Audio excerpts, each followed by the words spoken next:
Hello friends, ఈరోజు నేను lady man part 2 స్టోరీని మీ ముందుకు తీసుకొచ్చేసాను. పార్ట్ 1 చూడని వాళ్ళు ఉంటే ఈ వీడియో డిస్క్రిప్షన్లో పార్ట్ 1 వీడియో లింక్ని ఇస్తున్నాను, వెళ్ళి చూసేయండి.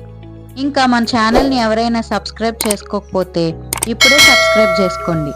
ఇంకా లేట్ చేయకుండా స్టోరీలోకి వెళ్ళిపోదాం.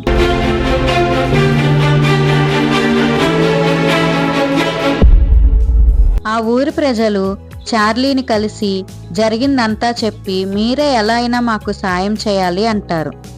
అయినా నేను మీకు హెల్ప్ చేస్తాను అని ఎవరు చెప్పారు అని చార్లీ వాళ్ళని అడుగుతాడు. ఒక స్వామీజీ చెప్పారు బాబు అని ఆ ఊరి ప్రజలు జవాబిస్తారు.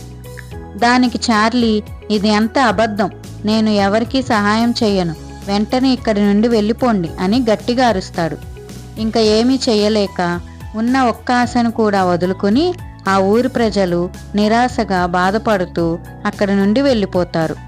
అయితే చార్లీ ఆ ఊరి ప్రజలు చెప్పింది విన్నాక వాళ్ళు చెప్పింది నిజమా కాదా అని తెలుసుకోవటానికి వాళ్ళకి తెలియకుండా వాళ్ళని ఫాలో చేస్తూ వెళ్తాడు.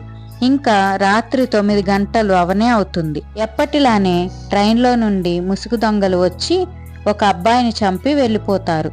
మార్నింగ్ అయ్యాక ఆ అబ్బాయి వాళ్ళ అన్నయ్య బోరున ఏడుస్తూ ఉంటాడు. ఇది అంతా చార్లీ దూరం నుంచి చూస్తూ ఉంటాడు. అమ్మా నాన్న లేకపోయినా నువ్వే నా ప్రాణంగా బతుకుతుంటే నువ్వు కూడా నన్ను వదిలి వెళ్ళిపోయావా తమ్ముడు అంటూ ఏడుస్తున్న ఆ అన్నయ్యని చూస్తుంటే చార్లీకి తన గతం గుర్తుకు వస్తుంది.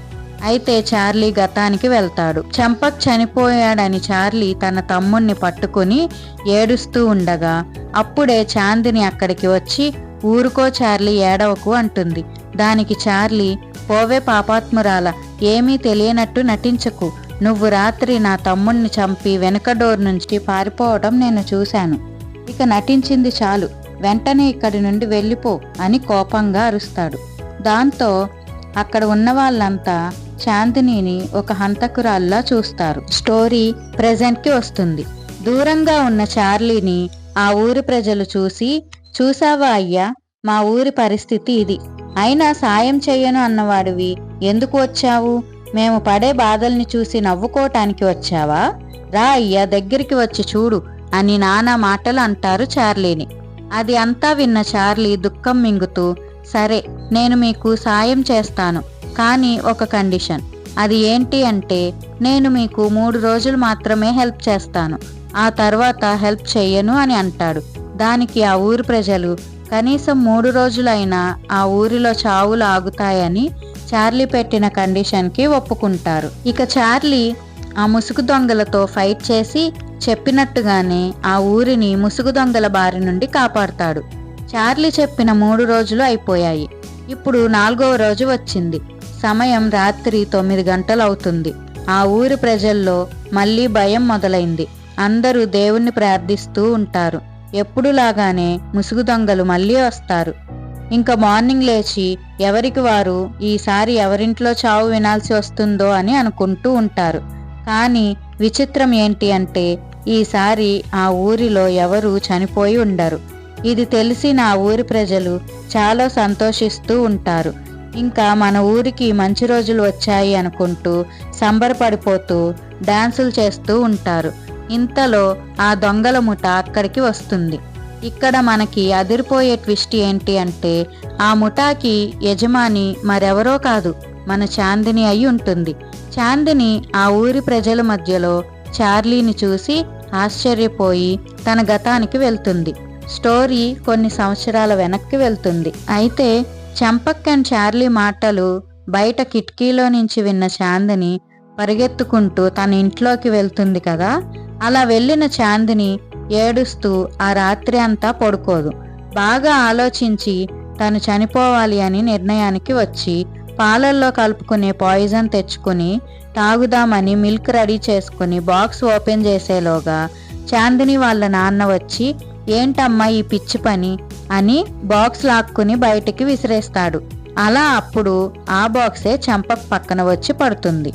ఇంకా ఆ పాయిజన్ బాక్స్ ఎవరైనా తీసుకుంటే ప్రాబ్లం అవుతుంది అని చాందిని వెంటనే బయటకి వచ్చి చూస్తుంది.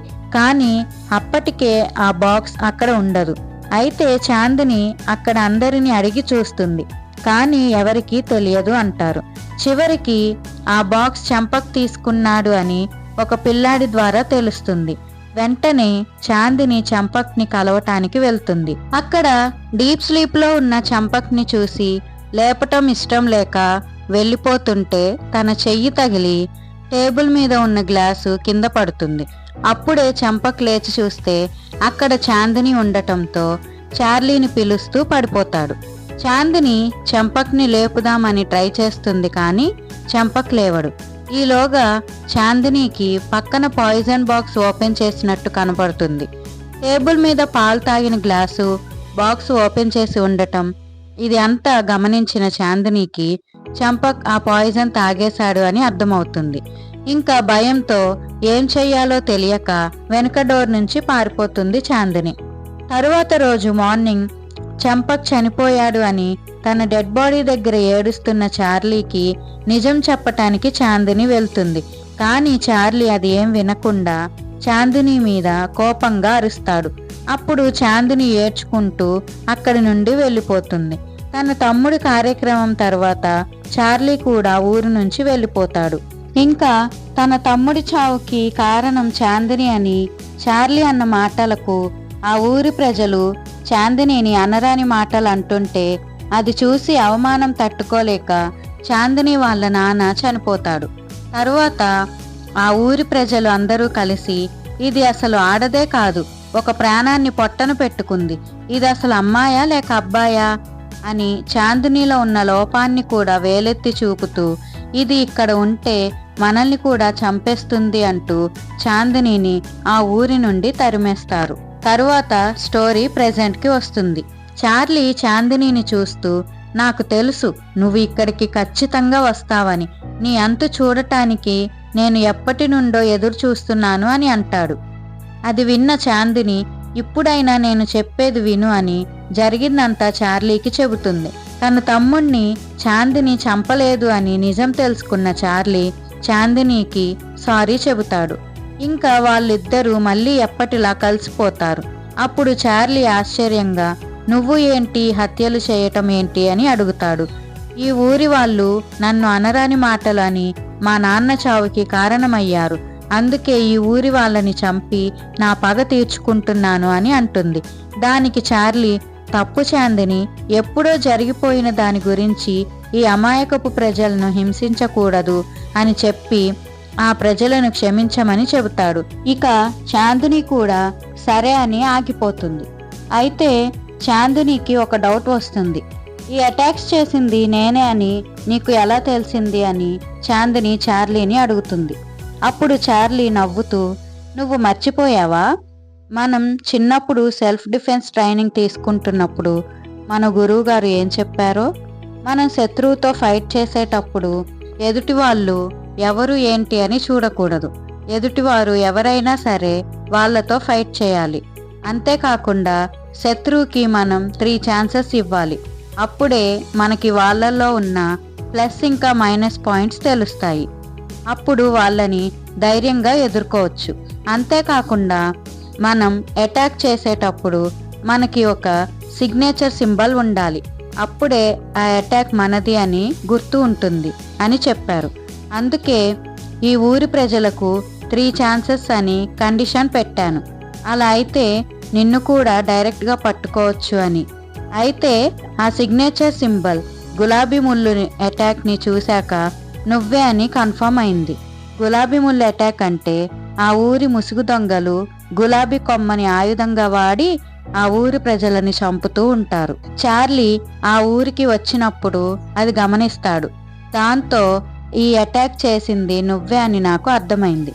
ఎందుకు అంటే నువ్వే ఎప్పుడు అంటూ ఉండేదానివి కదా, అందమైన గులాబీకి ఎలా ముళ్ళు ఉంటాయో అలానే నాకు కూడా ఈ లోపమని అలా తెలిసింది అని చార్లీ చెబుతాడు. ఇంకా వాళ్ళు ఎప్పటికీ ఫ్రెండ్స్గానే ఉండిపోతారు. అలా ఈ స్టోరీ హ్యాపీగా ఎండ్ అయిపోతుంది. సో నేను ఫైనల్లీ చెప్పేది ఏంటంటే ఫ్రెండ్స్, ఎదుటివారిలో లోపాన్ని చూడటం మానేసి వాళ్ళలో ఉన్న ప్రతిభని గుర్తించాలి.